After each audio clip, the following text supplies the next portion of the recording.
これは難しいな。個人的にまず味の話をすると、やっぱり白の方が後半の油の旨味の伸びが長いと思う。青よりも咀嚼して、なんか最初ちょっとなんか物足らないな、少し水っぽいかなと思ってから、ブワーって味がすごく膨らみやすいのが白髪。青髪は最初ちょっと味は濃いんだけども、後半スーッとなんか味が消えていくというか、結構起伏がない。特にステンレスになると本当に味の濃淡があんまり出ない。すごく表現をあえて悪く言えばつまらない平坦な味わい、で白髪とかの方が、例えばマグロとかだったら酸味とかなんだろうね、そのマグロらしい香りとかで、最後油の旨味とかっていうので、この味の変化がすごい波としてくるような感じがあって、後半の伸びがとにかく強いから余韻がすごいんだよね。抑揚がつくんですね。そういった意味ではやっぱりいろんな味であり香りっていうのを感じた方が、皆さんのそのセンサーをたくさん震わせるし、キャッチできる情報量が多い方がやっぱり好意的に思う人が多いかなと思うね。そういう意味でやっぱり白の方が美味しいっていうふうに思っていただけるんじゃないかなと思うね。ちょっと合わせと両刃になってくる、合わせのこの両刃と片刃になってくると、ちょっといろいろと問題が違うところが出てくるんだけども、ただ一応僕らの実験で分かってるのは、やっぱりその片刃の方が、食材にストレスをかけずに切っていて、やっぱりちょっと味を濃く感じやすいと思う。やっぱり擦れば擦るほど、やっぱり食材、刃先で食材をすごく鋭利にね、切って、細胞を潰さずに切ってても、その側面の切り刃とかで擦れば擦るほど多分蓋をしてるんだよね。そうするとやっぱり接地面積が、片刃の裏付きがある場合、表の切り刃も柳だと狭いし、で裏もできる限り裏付きがしっかり残ってれば残ってるほど、総合的なその擦ってる面積が少ない分、やっぱり水っぽくなりにくい。で、味を濃く感じやすいっていう風になるんじゃないかなとは思うね。そう。ただ、この後の長切れの問題に関しては、なんとも言えない。やっぱり鍛冶屋さんが違うとか、包丁の形が違うとか、あとはもうね、ここで書かれてらっしゃるように、その温度とか、焼き入れの温度もですし、焼き戻しの温度ももちろん影響してくるので、同じ型で同じように作りっていう、できる限り条件を揃えたときに、さっきのその切れ味が落ちてからの長切れは多分青髪の方が良くなる傾向にあるっていうのはもう、間違いないのかなと思うんだけども、ただどこかの条件が変わっていくとね、やっぱり同じ結果ではないっていうのはもう当然起こってくるので、で、あとはやっぱりその青髪の包丁の作り方で、やっぱり作ってる工程で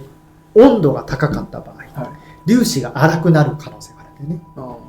ね。で、その粗くなったその炭化物っていう粒子が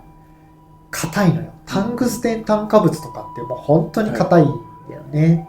で、そのタングステン炭化物が粗大化してたりとか、その他の粒子も粗かった場合、天然砥石で研いだ場合、粗くなっちゃうよね。だから単純に白髪がこのサイズでこう刃がつけて出てて、で青髪がその粒子が大きくなっちゃってることによってこういう風になったら、持続はこっちの方が天然で研ぐと悪くなる可能性は当然考えられるかな。それは天然砥石と粒子の関係で相性が合わなかったっていう可能性は十二分に考えられるかな。めっちゃちょっと考えられる要素が多すぎて何とも言えないっていう。そうだからその一概にその鋼材だけで正直なところも測れないんだよね。そうですよね。そうだからね、粉末排出が絶対いいですかって言ったらめちゃくちゃいいやつもあるだろうし、ないやつもあるだろうし、ただ一つ言えるのはステンレス粉末排出系はやっぱり焼き入れの点においては科学的にもう温度管理がかなりきちっとされて作られているので、そこの製品誤差っていうのはかなり出にくいっていうのは事実かな。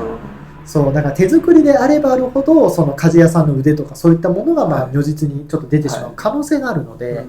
であともう一つ気になるところで言うとすごくいい天然砥石をお使いでいいんですけど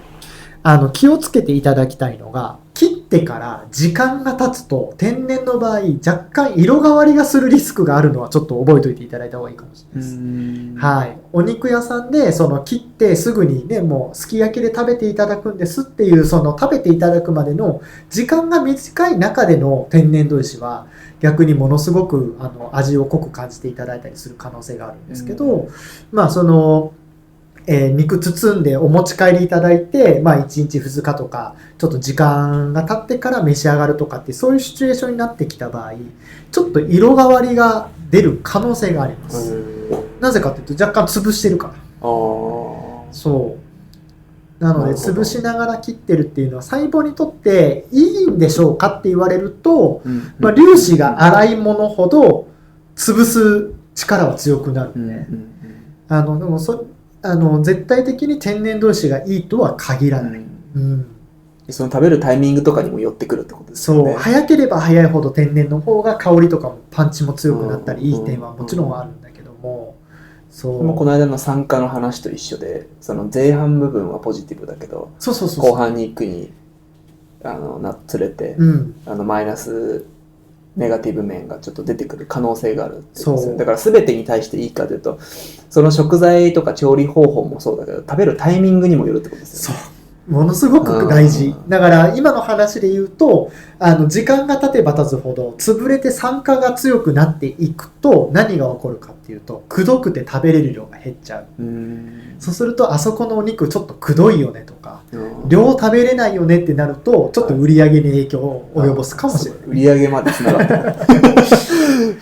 もちろんやっぱりね売り上げにつながる。いや売り上げねめちゃくちゃ大事ですよ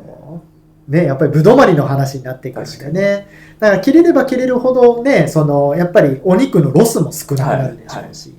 ね、お客様が食べる量が増えればやっぱり売り上げにもつながってくるでしょうし、ただね切れたら絶対にいいのかって言ったら今みたいにねちょっとやっぱり天然と腎臓でのやっぱり落とし穴っていうのも事実存在するので、そこはご注意いただけるといいのかなと思いますね。